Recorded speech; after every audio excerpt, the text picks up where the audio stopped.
Side खबरों के लिए सब्सक्राइब करें फ्लेम मीडिया और उसके बाद बेल आइकन को प्रेस करें ताकि सबसे पहले आपको मिले एक्सक्लूसिव खबरें।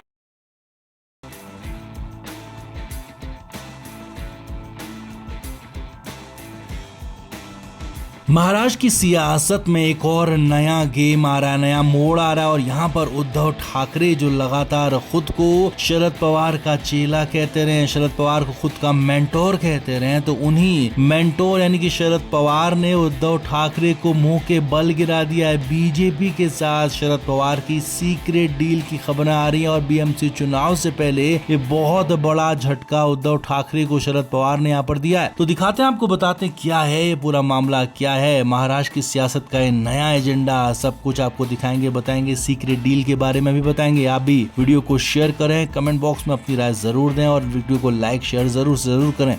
तो उद्धव ठाकरे लगातार कोशिश कर रहे हैं कि कैसे भी उनका रिवाइवल हो जाए, कैसे भी वो महाराष्ट्र में न सिर्फ सत्ता में आ जाए बल्कि प्रभाव भी आ जाए, प्रभावशाली पार्टी उनकी बन जाए। लेकिन उनकी कोशिशें परवान नहीं चढ़ रही हैं और इस बीच तो हालत ऐसी हो गई है कि उद्धव ठाकरे के लिए आगे कुआं और पीछे खाई वाली कंडीशन एक दिन नहीं बल्कि हर रोज बन रही है। और इधर अब शरद पवार, जिन्हें उद्धव ठाकरे खुद का मेंटोर कहते हैं, यहाँ तक कि महाराष्ट्र का मुख्यमंत्री भी उद्धव ठाकरे को शरद पवार ने ही बनवाया था, ये भी सभी जानते हैं। तो ऐसे में शरद पवार, जिन्हें की महाराष्ट्र की सियासत का सबसे बड़ा चाणक्य कहा जाता है, तो उन्होंने उद्धव ठाकरे को ही मुंह के बल गिरा दिया है। जी हाँ, उद्धव ठाकरे बीएमसी चुनाव से पहले कोशिशों में जुटे हैं कि कैसे भी राज ठाकरे को, कांग्रेस को और शरद पवार को एक पेज पर लेकर आए, बीएमसी चुनाव साथ में मिलकर लड़े, आगे बढ़े और बीएमसी में न सिर्फ अपना प्रभुत्व जमाए बल्कि बाकी के नगर निकायों में भी अपना प्रभाव जमा सकें। लेकिन उद्धव ठाकरे ने शरद पवार को झटका दे दिया। जी हाँ, बड़ी खबर यह है कि शरद पवार ने अपने कार्यकर्ताओं से बातचीत की है, मुलाकात की है। 16 जून की यह बात है और उद्धव ठाकरे को लेकर भले ही शरद पवार ने सीधा कुछ नहीं कहा, लेकिन अपने कार्यकर्ताओं से शरद पवार ने ये साफ साफ कह दिया कि हमारी पार्टी अकेले बीएमसी चुनाव लड़ेगी, इसकी तैयारी कर लें। मैं अपने कार्यकर्ताओं से अलग नहीं जा सकता हूँ। अगर कार्यकर्ता कहेंगे कि हमारी पार्टी अलग चुनाव लड़ेगी तो मैं पूरी तरह से तैयार हूँ अलग चुनाव लड़ने के लिए। अब शरद पवार का अलग चुनाव लड़ने का कोई मतलब और मकसद नहीं है, ये कहा नहीं जा सकता, क्योंकि यहाँ पर साफ साफ मतलब और मकसद है। उद्धव ठाकरे यहाँ पर कोशिशों में जुटे हैं कि कैसे भी गठबंधन हो जाए, जबकि दूसरी तरफ शरद पवार यहाँ पर अकेले लड़ने की बात कह रहे हैं। तो यहाँ पर मराठा वोट जो है वो एक दूसरे में बढ़ सकता है। बीजेपी को यहाँ पर सीधा सीधा फायदा मिलेगा, क्योंकि मराठा छत्रब उद्धव ठाकरे को भी माना जाता है, शरद पवार को भी माना जाता है, राज ठाकरे को भी माना जाता है। तो मराठा वोट अगर इतने हिस्सों में बटा तो बाकी वोट जब एक होगा तो बीजेपी को पड़ेगा। तो साफ सा गणित है कि सीधे सीधे बीजेपी को फायदा होगा और वही फायदा यहाँ पर बीजेपी लेना चाहते हैं। इसीलिए खबरें यही आ रही हैं कि बीजेपी के साथ शरद पवार की अंदर खाने सीक्रेट डील हो गई है कि कैसे भी खुद को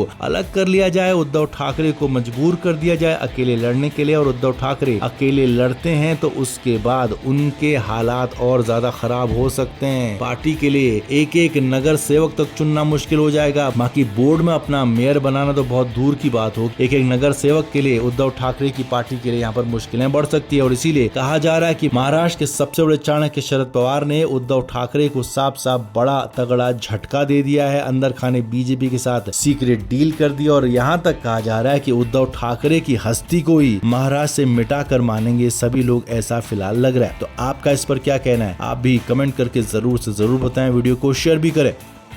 तो उद्धव ठाकरे कोशिश कर रहे हैं कि कैसे भी खुद को रिवाइव किया जाए, कैसे भी महाराष्ट्र की राजनीति में खुद को ऐसा दिखाया जाए कि उसकी वजूद हो और अपने वजूद की लड़ाई वो लड़ रहे हैं। अब आगे बीएमसी चुनाव होने, कुछ और जगहों पर भी निकाय चुनाव होने और ये 7 साल बाद हो रहे हैं। तो ऐसे में उद्धव ठाकरे चाहते हैं कि उनकी पार्टी यहाँ पर अपने अस्तित्व को सिर्फ ना यहाँ पर साबित करे बल्कि ये भी दिखाए कि उनकी पार्टी महाराष्ट्र में ताकतवर पार्टी है। और इसके लिए वो कोशिशें खूब कर रहे हैं। पहले शरद पवार के साथ लंबे समय से फिलहाल मौजूद हैं, लेकिन यहाँ पर पहला मुद्दा यही है कि शरद पवार ही उनको 440 वोल्ट का झटका दे रहे हैं। महाराष्ट्र में एनसीपी का स्थापना दिवस मनाया गया, पुणे में ये स्थापना दिवस हुआ और यहाँ पर अजीत पवार और सुप्रिया सुले दोनों ने अलग अलग कार्यक्रम किए, लेकिन दोनों के कार्यक्रमों की एक बात साफ साफ सेम थी, वो ये थी कि दोनों ने परिवारवाद की बात की, दोनों ने परिवार को तरजीह देने की बात की, दोनों ने कहा कि अगर परिवार साथ आता है तो हमें अच्छी बात होगी, हमारे लिए अच्छा होगा। होगा। अब यहाँ पर बड़ी बात यह है कि दोनों ने, जी हाँ, अजित पवार ने, सुप्रिया सुले ने इशारा दिया कि दोनों ही गुट एक हो सकते हैं और दोनों गुट एक होंगे तो सरकार सत्ता तो छोड़ेंगे नहीं, यानी कि बीजेपी के साथ सत्ता में शामिल होंगे। और सुप्रिया सुले ने ऐसा इशारा दिया है तो उद्धव ठाकरे को लेकर जो भी बात उन्होंने कही है, या कहें कि अपने भाई अजित पवार को लेकर जो भी बात कही है, वो शरद पवार की मंजूरी के बगैर नहीं कही होगी, क्योंकि शरद पवार महाराष्ट्र की सियासत के तो पितामह हैं, साथ ही साथ एनसीपी में उनके कहे बगैर पत्ता तक नहीं हिलता। तो ऐसे में सुप्रिया सुले ने बिना शरद पवार की मंजूरी के ऐसा कुछ नहीं कहा होगा। यही नहीं, माना तो यहाँ तक जाता है कि अजित पवार को बीजेपी के साथ भेजने में भी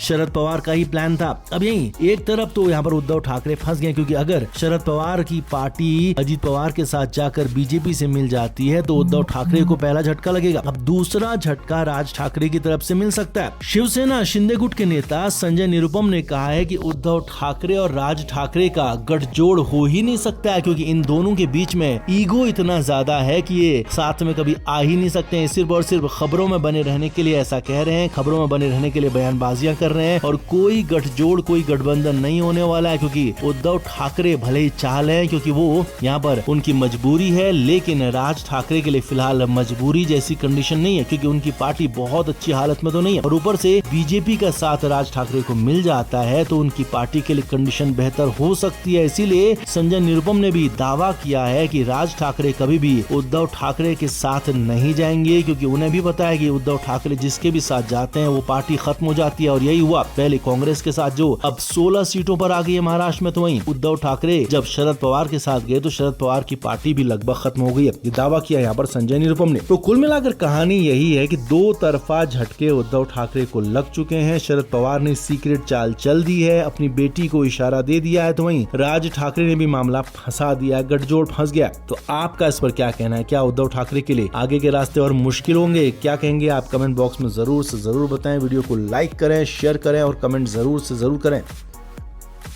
फ्लेम मीडिया रिपोर्ट।